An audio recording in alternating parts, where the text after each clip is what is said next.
Well, good morning. Today I'm doing a little bit of something different. I'm going to upcycle this dresser. This one is a dresser that was my stepdaughter's when she was a child. She's a teenager now. She's grown out of it. Nobody else wanted it. And it's just a crazy color. So I was going to take it for my craft room, and these were kind of my inspiration photos. And I didn't really know what I was doing, but this gilding adhesive is actually really great. I got it on Amazon. I will put a link in the description. It's metal leaf gilding adhesive. So what I did was I spray painted the drawers. I kind of liked the natural wood on the side. So I spray painted the drawers, and I'm showing you this after I've kind of done some drawers, but I forgot to video me actually doing the gilding adhesive, which is kind of the funnest. Not the funnest part, the most fun. Anyway, which is very cool. So this stuff goes on kind of that bluish color, depending on what paint color you're putting it on. And then after a while, it dries clear. And then that is when you put the gold leaf on it. So I'm just kind of putting it everywhere that I want the gold leaf on. And then it's dry in like 15 minutes and it's tacky. And this is gold leaf. It's not real gold leaf, by the way. Got that on Amazon too. I'm not that bougie. I don't use real gold for this type of thing. This is just like fake gold leaf. And I'm putting it on with a makeup brush. You don't want to put too many scratches in it. There's my nice arm. And it's kind of fun to work with. I wasn't trying to be perfect. I wanted some cracks and I wanted it not to look great. And at this point, I kind of already did a few drawers and realized that I had no idea how to make that look like my inspiration photos. So at this point, I was just kind of winging it. If you want to make a dresser that looks like the inspiration photos, don't watch this video because you're not going to get there. You are not going to get there. This is something that kind of just came out of my head because what I did at first did not work out.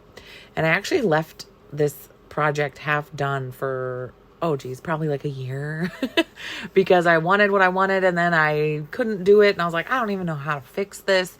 And these are plastic drawers. So they're not wooden drawers. They're plastic drawers. And I didn't really know exactly what to do. And it was just for my craft room. It wasn't like I was trying to like resell it or anything. So it was just kind of for me. So I just left it kind of ugly the way it was. And so I finally came up with an idea of what to do and how to fix it and make it look a little bit better. So this is the video you're getting. You're not getting those really cool dressers that did not happen for me. So just so you know. So this is my gold leafing technique. I don't know if this is right, but it worked. It worked. I watched some other videos on how to do gold leaf, and this seemed to be something similar to what they were doing. They seemed to know what they were doing a lot better than me, probably had a lot more practice. This is the first time that I've ever gold leafed anything. Is that what you call it? Gold leafed? Well, this is the first time I've used gold leaf, and it turned out pretty great. Anywhere that you put that gilding adhesive is where it will stick. So if you don't want gold leaf to stick somewhere, just don't put that gilding adhesive, and it actually works really great. I know that a lot of people do like the tops of bowls or cups or whatever, and they just put the gold leaf gilding adhesive just on the top or the rim, and it looks actually really good and it just sticks there. So this is what I decided to do. I decided to do some mod-podging because I wanted to cover up the gold leaf, but I didn't know what to do with the plastic. I can't sand it down. So I found these cool little papers on Amazon, and I decided, I'm just going to have fun with it and stick it on there. I don't know what it's going to look like. Right now, it doesn't look great. And then I just used Podge Matte, and because that's what I had. And I just painted on with a paintbrush where I wanted, basically I'm covering the whole drawer with this Podge Matte, doing sections at a time so it doesn't dry out. And I ripped some paper. And I didn't want harsh corners. I wanted it to be kind of like, I think this is what it's called, like dark academia-ness or gothic kind of a thing. And so I ripped the paper, took the pieces of the paper that I liked, the designs on the paper that I liked, just stuck it on there. I had no rhyme or reason going into this. I just kind of knew that I wanted it to look good. So I'm just trying to make it look different than it did before because it doesn't look good right now.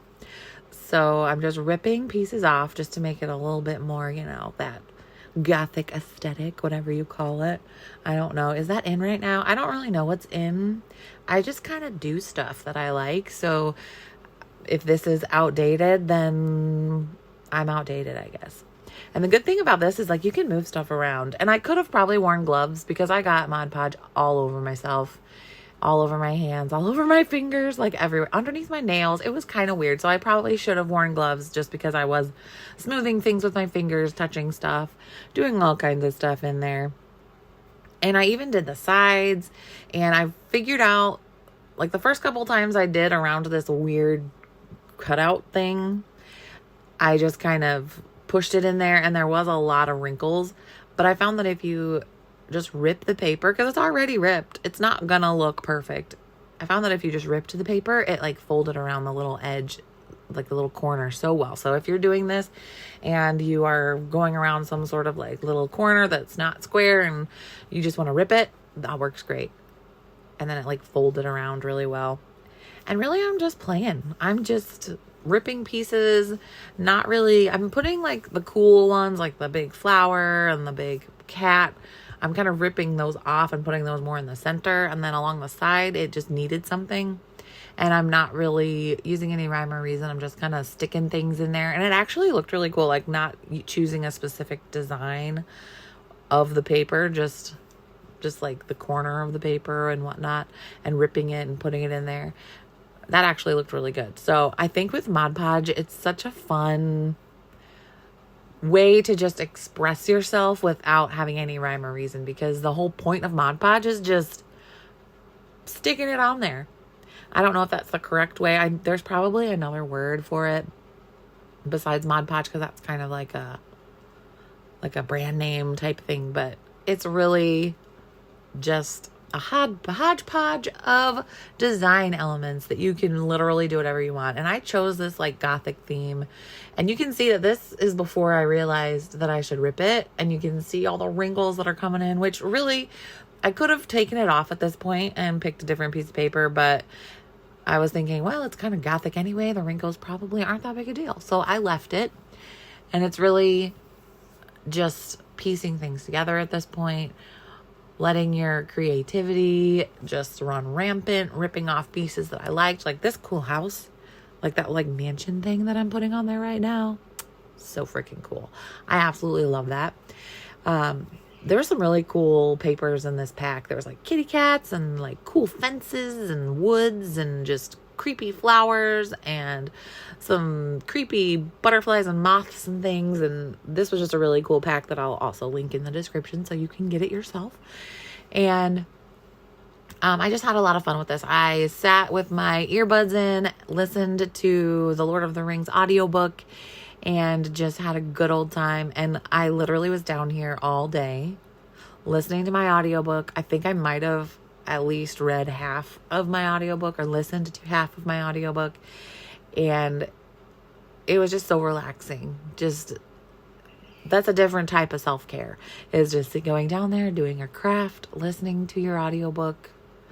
It was just super fun. And I just had just a wonderful time. And that's why I like crafting and doing things, is you're in your own head, and whatever's going on in your head can just quiet down for a minute while you create something and express yourself with whatever craft you're doing. And I unfortunately have a ton of crafts that I enjoy doing and that I have taught myself, because I look at things and I'm thinking, I could do that. And then I teach myself how to do it. And then I do it, and then pretty soon I have to take over half the basement because my craft room is too small. So that's kind of what happened. I have a sewing room and a resin room. So I have a room that is dedicated to my resin making. It has all my molds in there. It has a door that I can open with good airflow. I have my masks in there. I have my, PPE and everything you need in there. I have a really great table. All my glitters, all my resins are in there. I have a heater that I can put in there to keep it at the right temperature. And so that's where I do my resin. It's kind of away from the rest of the house. It's a smaller room. But that used to be my only craft room. And then I branched out because I do a lot of fiber arts as well. I do knitting and crochet and spinning and all of this other stuff. And then I needed more room for that. And then I got a sewing machine, and then I started refurbishing antique sewing machines because it just was so fun bringing these, old ladies back to life and making them useful again. And I just really liked that. So then I did that, and I got like 11 or 12 sewing machines and I needed more space.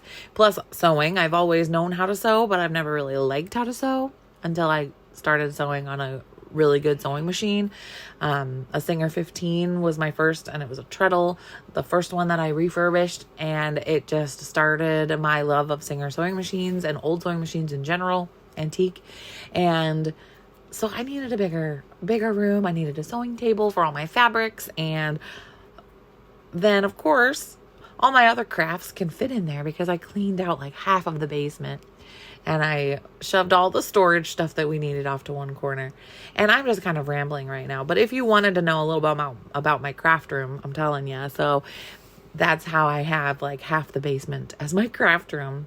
And so I needed some definite space. And I definitely got the space I needed.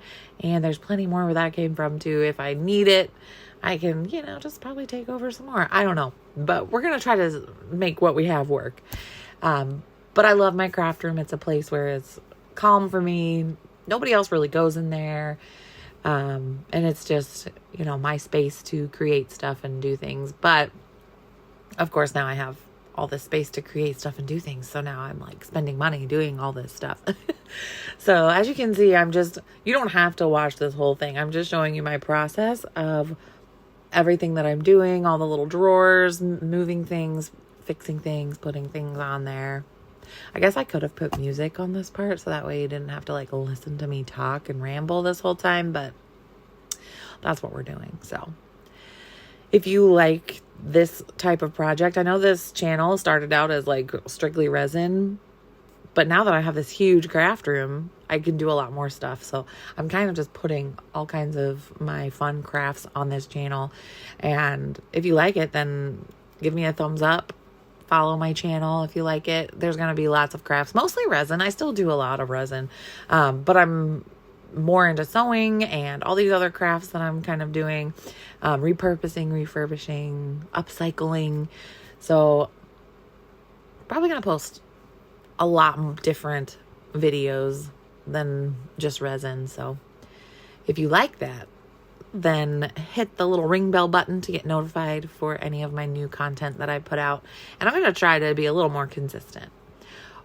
But look at how it turns out. So the Mod Podge is still wet on here, but I thought this is kind of like in the middle. I decided after this that I was going to put a lot more on there because it did look a little sparse. Like I think Mod Podge looks a lot better, or whatever it's called, looks a lot better when there's just a crazy amount of stuff. And so I did end up putting a lot more on these drawers when this was dry. I was like, ooh, I need some more on there. So I think I'm pretty much done. So as you can see, the places where I put the Mod Podge matte are definitely matte. The corner of this drawer here is shiny. So of course you can't leave it this way. Mod Podge, you probably could leave it this way because it's sort of a sealant as well.